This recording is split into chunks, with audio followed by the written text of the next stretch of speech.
Christ, Spirit, and its relation to the evolution of consciousness. Everything that enters our efforts is crystallized in the end around one point, finding the connection with the spiritual powers that carry humanity forward. From this point of view, again and again, the topic here has been the significance of the Christ being in the world. Today I should like to say a few words that should be suitable to make our ideas about the Christ impulse and its relationship with us human beings increasingly more substantial. If we wish to grasp the Christ impulse in its reality, we must get used to reflecting on various things. Indeed, in our time, we hear nothing more than the thought expressed here and there that one should express everything smacking of the schoolmaster, everything pedantic, everything didactic, and seize on living life in art and philosophy. So many minds of the present express their fatigue with everything academic. It is remarkable that just as philosophical issues become the topic, one falls back again and again into the yearning for the academic. We have had to listen to people speaking about Christ as though about a world teacher. I once used the expression, quote, superhuman schoolmaster to the world, unquote. Many people feel good when they can think that with Christ someone came into the world who taught something. In contrast, we have repeatedly stressed the character of the life and the character of the power of the Christ impulse. Through what happened at the baptism in the Jordan, a being found the way into earthly life through sharing the fate of humanity for 3 years. Then this being flowed out into the aura of the earth, and since then carries on its work there. If one looks at the Christ event, one must say that this event of Golgotha is a unique experience in the evolution of the earth. It was accomplished once in the evolution of the earth. However, the Christ event was prepared in the spiritual world. Although it is thoroughly false to think of the Christ being as being in another body, one must nonetheless refer to a preparatory event, or namely, 3 preliminary stages to the event of Golgotha in the evolution of the world. They transpired in the purely spiritual worlds. I spoke about the 2 boys named Jesus, the Solomon Jesus boy and the Nathan Jesus boy. The Solomon boy carried the eye of Zoroaster, which then went over into the other boy and lived there from the 12th to the 30th year. Then the quote-unquote husk, the sheath of this Jesus, was filled with the Christ being. This Nathan Jesus was also thus properly incarnated in a human body in the world for the first time. Parenthesis, that must be expressly mentioned. Parenthesis. He was born at the beginning of our time reckoning, and previous to that he was never actually incarnated in a human body. The relation to Krishna was not an actual incarnation, but an ersatz incarnation. If we consider the essence of this later Nathan Jesus, we must look to the angelic being and say that he was not incarnated before Christ appeared on the earth, but rather was present in the spiritual world and was ensouled 3 times. And in each of these 3 stages of existence, everything similar to the event of Golgotha occurred for him. We must therefore seek, in the spiritual worlds, the stages that presaged Golgotha. Each of these events has a deep significance for the entire life of human beings on earth. What we there experience is not influenced only by what happens within the physical world, but also from spiritual worlds. The effects of the 3 preliminary stages were brought in from outside the earthly realm. The Luciferic influence had already descended over humanity in the Lemurian epoch. Lucifer sent, as it were, his rays of power into human nature, affecting it inwardly. The human being would have necessarily developed in another way if no Luciferic influence had come. The human being was, so to speak, infected with the Luciferic impulse. From the viewpoint of spiritual science, we can say what the effect of this Luciferic influence was. Had this influence remained as strong as in Lemuria, something would have gravely threatened our human nature. we can characterize what would have occurred approximately like this.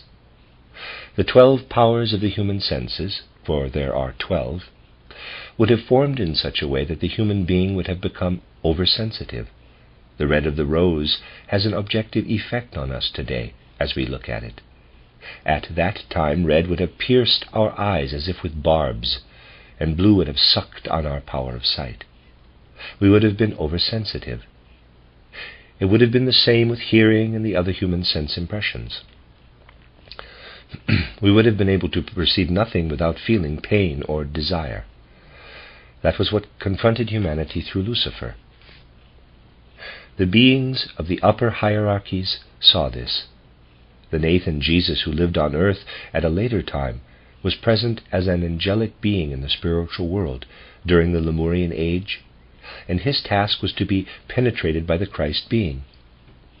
While the sheaths were later penetrated with the Christ being, the soul elements of this angelic being were spiritually imbued with the Christ impulse. Already, back then, the Christ impulse sank down into the soul of the future Nathan Jesus. This event occurred in the spiritual world, but the radiance emerging from it spread out over the earth and soothed the oversensitive human senses, so that the danger that people could only behold the sense world with either pain or debasing lust was eliminated. So we look at the first harbinger of the event of Golgotha and recognize that our 12 senses became as they are, due to the fact that the Christ sank into the soul of the future Nathan Jesus and softened the nature of the human senses. Then, in the Atlantean Age, a danger once again came into human life through a gradual joining together of the Ahrimanic influence with the Luciferic influence. While in Lemuria it was the senses that confronted the danger, now in the early Atlantean period the life organs and the etheric body of the human being stood in danger. Had these organs of the etheric body been permeated with the influence of Lucifer and Ahriman, human beings would have assumed a form unworthy of the human being. Everything would have been made in such a way that human beings would have pursued what was useful to them with avidity, and could only have looked at what was not advantageous with disgust. Human life would have run its course between greed and repulsion. All organs would have been so constituted that human beings would have pounced in a degrading fashion like a wild animal on what they had to take, and would have felt deeply humiliated if confronted by anything that was not beneficial to them. That this did not come to pass was due to the second preliminary stage of the event of Golgotha. The danger was such that, even in breathing, human beings would have sucked in the air with greed, and every glimmer of something unsuited to them would have been met with terrible outbursts of repulsion. This was the second time this angelic being was permeated with the Christ impulse, and through that rays of power entered the aura of the earth and softened the life of human beings. Toward the end of the Atlantean period, the third preliminary stage developed. Again, humanity confronted a great danger. Now, thinking, feeling, and willing were about to become chaotic. The expressions of the soul were about to be thrown out of harmony, so that human beings would not have been able to develop thinking, feeling, and willing in an orderly way. Rather, these would have rushed around and through one another as if mad. This disharmony was deflected by the third preliminary stage. Once again, the being who later became the Nathan Jesus was penetrated with the Christ impulse, and order and harmony was introduced to the attunement of thinking, feeling, and willing. This was still felt for a long time in post-Atlantean times. In times that preceded our development of thinking, the harbingers of an image that reaches into our time, but is not yet rightly understood, already took form. At the end of the Atlantean age, Christ interpenetrated this soul that later became Jesus of Nazareth, with the result that this being became the eternal Lord of these effects that wildly stormed around each other, became the victor over thinking, feeling, and willing, which were developing into excessively dense formations. Humanity represented this victory in the image of St. George or Michael, the dragon slayer. That is the direct imaginative expression of the third forerunner of the event of Golgotha. The Greeks, who brought to life in their imaginations what shone over from the secrets of Atlantis, created a divinity from the being that was active in Atlantis. They venerated in Apollo the spirit they imagined to be suffused with the sun spirit. They did not name it Christ, but the name doesn't matter. In their sun service they venerated the third preliminary stage of the event of Golgotha, and expressed it outwardly when they took counsel of the priests of Apollo in the most weighty circumstances. These Greeks knew that interwoven in the secrets of existence is what weaves in the aura of the earth, and they knew it, and they knew how it brought order to thinking, feeling, and willing. They felt that this event was so connected with the earth that they said that what climbed up in a dense form from the earth, if it had not been conquered by Apollo, would have brought thinking, feeling, and willing into disorder. But Apollo brings in order, so that instead of dissonance or madness, wisdom flows from the aura of the earth into thinking, feeling, and willing. The Greeks looked for the place where steam gushed forth from the earth, which they stopped up and caught up in their temple in order to place the priestess of Apollo over the opening. Apollo spoke through the priestess so that she changed into an oracle, giving advice for the situations of those seeking this wisdom. As George and Michael appear in the images, so it is with Apollo in his sanctuary, pouring the prophecies, speaking through him into the soul. Oh, Christianity is very ancient. The name of Christ doesn't matter. The worship of Apollo venerated Christ, the sun spirit, so that in this veneration lies the consciousness of the third preliminary event of Golgotha. Then the time came when humanity stood before a fourth great danger. In Lemuria, the physical body was in danger, and then in Atlantis the etheric organs and the astral organs. Now it was the eye that was about to lapse into disorder. In preparation for that, when the eye was about to take hold of the human being in Greek thought life, a very strange phenomenon appeared in which all the conditions were present to bring disorder into the eye. People will only gradually understand how what was supposed to drive this eye forth developed in Greek philosophy, and so on. I've already attempted to show how the eye awakened. Through contemplating philosophy, which reaches its peak in the thought life of Plato and Aristotle, it becomes apparent how the eye was gradually approaching. As Thales, Pherecydes of Syros, and Anaxagoras were first calling the great ideas to life, a parallel phenomenon spread from Greece over the entire Greek world. Parallel to the approach of the eye came the phenomenon of the Sybils. The Sybils asserted themselves everywhere during this time, occasionally expressing great wisdom for the future, but also in part madness. Everything that can bring the eye into disorder was expressed in their prophecies. The eye must lapse into disorder without the Christ impulse. Two sorts of things were being prepared. On the one side, the prophets, the preparers of the Christ impulse.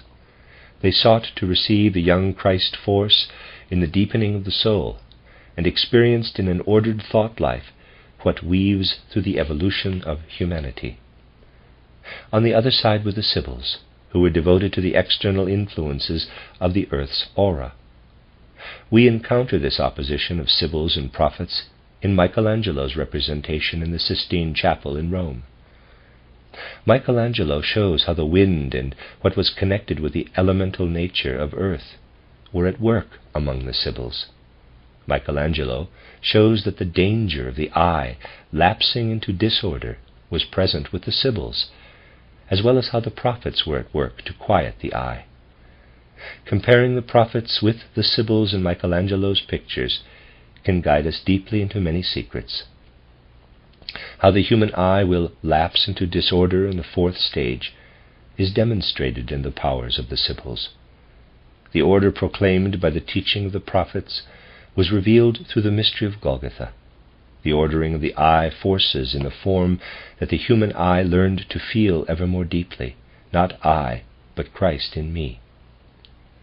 What in the Sybils would have necessarily contributed to the disorder of the eye emerges in an orderly fashion through the Christ impulse. Because the I of human beings must develop on earth, the event of Golgotha had to take place on earth. Christ had to permeate the body of Jesus, the real physical body, while in the preliminary stages an angel's soul was permeated. Thus, Golgotha approached the development of the earth. What Augustine said has deep truth. Quote, Christianity has always been there. It is only that one calls it Christianity now. Unquote. In Augustine's times, one felt something of the fact that Apollo's worshippers were Christians, if not by name. People venerated the third preliminary event, which was still spiritual. In this way, Christ gradually approached the earth. The first and second stages were in Devachan, the third in the astral world, and the event of Golgotha in the physical world. However, Christ did not penetrate the aura of the earth as a teacher, but with his power. That must be emphasized over and over again. If Christ had only wanted to do his work through what people could have understood from him, he would have been able to produce little result. He entered evolution as a living being. Human understanding must wrestle its way up to him. We see how disputes of dogma are played out in this struggle. Human judgment is still far from penetrating the Christ impulse, which works into the depths of the soul as a living force. We can follow this force. Let us look at an event of October 28, 312. At that time Constantine fought a pitched battle with Maxentius outside of Rome. Maxentius's army was 4 times as strong as Constantine's, yet Constantine won. A person who observes history in the right way recognizes that the life of all of Europe would have been different if Constantine had not won. It was a remarkable battle. Neither external strength nor judgment prevailed. The battle was not fought with what proceeded from judgment. It was fought from both sides with subconscious impulses, into which the Christ impulse played. Maxentius consulted the Sibylline books, which told him, quote, if you do not stay in the place where you are, if you go out from Rome, you will enslave the great enemy of Rome. Unquote. Also a dream told him he should leave Rome and fight before the gates. In Rome he was securely entrenched. Human judgment did not determine what was at play in this battle. The subconscious worked into the souls of Maxentius and Constantine. A dream revealed to Constantine that he should carry the symbol of Christ at the head of his army. Dreams decided this battle, which determined the fate of Europe. Human judgment was not capable of bringing about what had to happen. Rather, the Christ impulse intervened and positioned the 4 times weaker army of Constantine to oppose Maxentius outside Rome. Human affairs were led through what human beings cannot judge. This is significant for the entire guidance of human history. The Christ impulse made its effect in the subconscious of souls as a spiritual impulse. It worked in the same way later, when, once again, the map of Europe received a totally different form.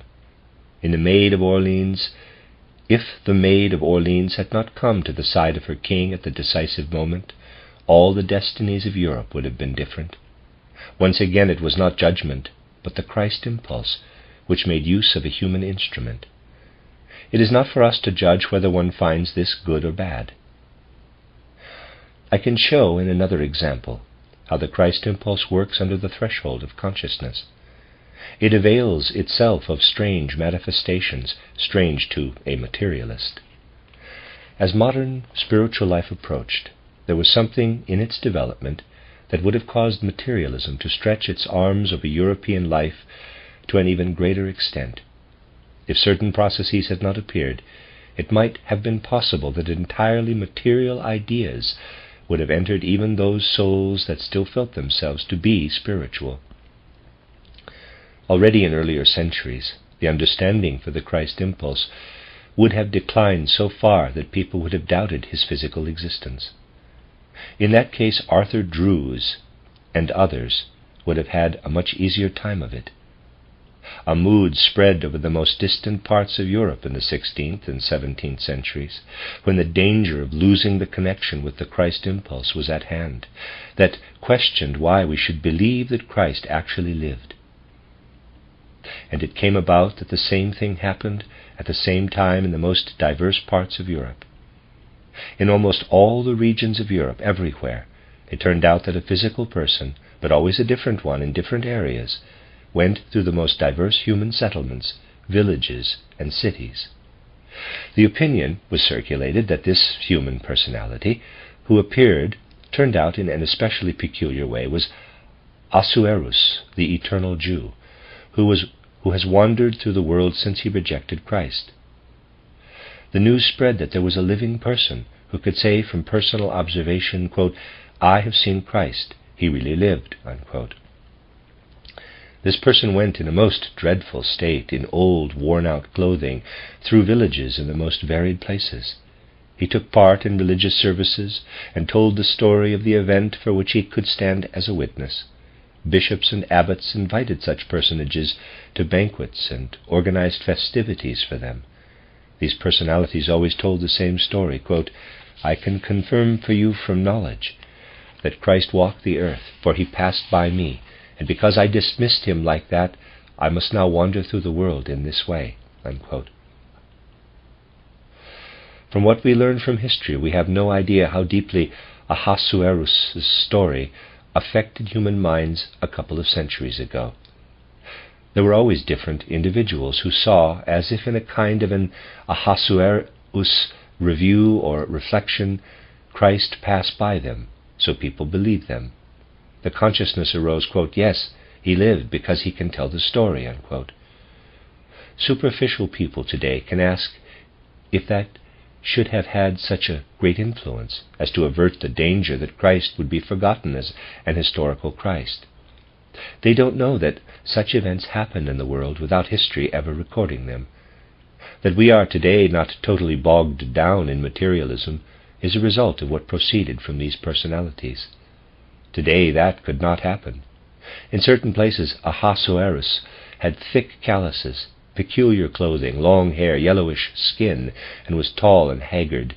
In other places he was short and had a humpback, but always he had the awareness of being permeated by the sight which the soul believed it experienced in the moment Christ passed by in front of him. This consciousness, this ability to look back into the Akashic Chronicle and to identify with it so strongly that they really believed it, had sunk into numerous personalities. Today all these Ahasueruses would end up in a lunatic asylum. Back then they were the instruments for the strengthening of spiritual life. Bishops and abbots themselves were strengthened through them in the power of belief in Christ.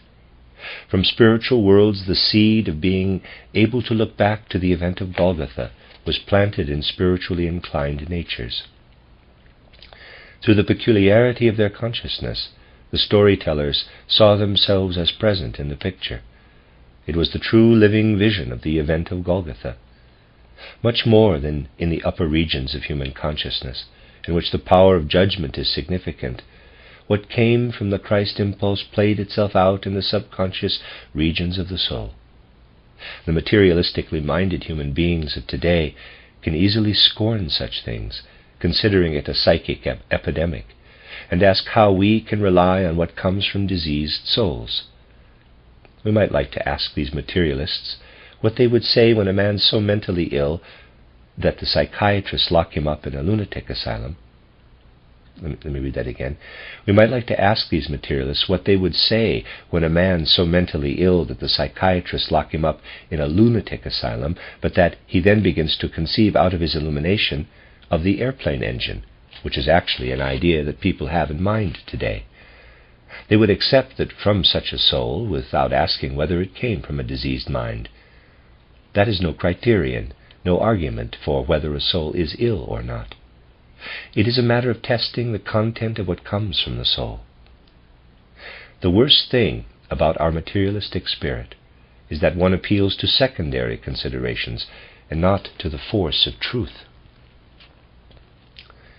If we survey the evolution of humanity, it will become clear that we should understand the Christ impulse as a living force, which is much more active in the lower levels of the soul and avails itself of physical means more than people understand. If Christ had remained limited to the physical, his influence would never have gone very far. However, in our time, the situation is beginning to change, so that eventually that must be active in us, which for the Greek was thinking, with which in fact the consciousness of the human eye was born at the same time. How does this thinking work today? One does not need to prove it with spiritual science, but rather with philosophy. In the centuries before the founding of Christianity, beginning with Pherecydes and ending with Aristotle, thinking got its start in the evolution of the world. Thinking in pictures first began in Greek life. That prepared the true consciousness of the eye. Then comes the Christ impulse, which works together with what has emerged as the force of the eye. In our time, we see it in Hegelian thought. Little attention has been paid to it, but how Hegel wrestles with the thinking that wants to comprehend the entire world is an important phenomenon of humanity. Human beings are evolving in the world. They crown their evolution through by filling the world with thinking. Thinking completes the world. Human beings recognize their surroundings through it. However, thinking can achieve two things. It can develop properly, which can be compared with the development of the seed to the blossom. But the seed can also serve for human nutrition, in which case it will be torn out of its regular continuing flow. If it stays in its continuous flow, it develops into a new plant. Predictably, life for the future comes from it. It is the same with human thinking. We can say that through it we make pictures for ourselves of our surroundings. However, the employment of such knowledge is like using seeds for nutriment. We drive thinking from its flow. If, however, it remains in its flow, then we let it live in its own seed life. We let it unfold in meditation and inspiration, and let it develop itself into a new, fertile existence. That is the right flow of thinking. In the future, we will recognize that what we have regarded as knowledge of the world behaves like the grain that does not progress to the new grain, but rather is driven out into a totally different flow. But the knowledge we learn through knowledge of the higher worlds is the thinking that is philosophically comprehended in freedom and that leads directly into spiritual life through meditation and concentration. We stand at a point where it will be recognized that ordinary knowledge is to supersensible knowledge as a grain used for food is to a grain that progresses to a new grain. Inner knowledge of thinking is what the future must bring. Philosophy of the old style has been overcome, is played out. We will know that such knowledge must always be there, but must lead to an evolutionary tributary, and we will know that living thinking, which transforms itself through meditation and concentration, leads to spiritual knowledge of human nature and to knowledge of the spiritual worlds. If we observe various kinds of phenomena in our spiritual life, there is much that is striking. Here we may well say or discuss the sort of thing that would be misunderstood in the outside world. Today, a person who is regarded as a great philosophical mind basically limits his wisdom to talking over and over again about the same subject. He says, quote, "Human beings should not stop with mere external knowledge. They must grasp the spirit," unquote. He says over and over again, in another version, quote, "Human beings cannot stop with mere knowledge. They must grasp the spiritual within themselves, must experience it within themselves. It may not be grasped merely in concepts. It must come alive," unquote. Such people are not saying what spirit is. They know nothing about it. That is the hallmark of Eucken's philosophy. It does not lead to true knowledge of the spirit. When we form thinking out of itself, it does not become a vague experience of spirit, but becomes whole in itself, and what we have learned to know as the etheric body comes toward it. In other words, if we transform thinking in meditation, our meditative thought will form itself, and then out of the etheric body our spiritual being will become present. Humanity is on its way in its evolution from philosophy to a living spiritual knowledge. We are on the straight path. Those who see this understand their time, but it is not possible to gain a real insight into these things without developing reverence for the knowledge, which holds one back with the power of judgment that one has from applying the criterion universally. One must be willing to prepare oneself ever and again, for new knowledge, for in its present state the soul is suited only for a tributary of knowledge. Only when the soul develops to a higher level is it really suited to enter into the spiritual world. We first correctly understand our task within our community when we feel with deep humility how we are called to know something of this great change in all concepts of knowledge which is intended to lead us into the spiritual world. We want to remain utterly modest, but because that is not a derogatory criticism, we can call many a person who is recognized today as a great intellect a shallow chatterer. We must find our way to unite humility with clear, strong, energetic judgment about what we are striving for, and to know that we are actually standing only at the beginning. But our hearts can swell and glow with joy at the thought of what will come, of that toward which we are steering, and to which we wish to devote the most intimate forces of our soul. I should like to turn not only to your power of imagination, but also to the deepest forces of your hearts, to that part of your souls where your deepest feeling for the pulse of the time is to be found. Then you will understand that such talk as this can only hint at what the leading powers of our time want to communicate to us, the spiritual individualities that we know are going through our stream of time. We will make no progress by acquiring only more and more concepts for what the spiritual world is. We must acquire them, but we only start to make real progress when we join with each new thought something that comes from the deepest foundation of our soul, so that this process of, quote, understanding more and more, unquote, can prove itself before the leading powers of our time. We can feel them, how they speak in the most intimate foundation of our soul. Long before we hear this speaking as a warning, we can feel how our anthroposophical movement is carried by these spiritual leading powers, whose heralds we rightly are within our movement. This consciousness should pour itself out over what we are doing as a true current of the soul.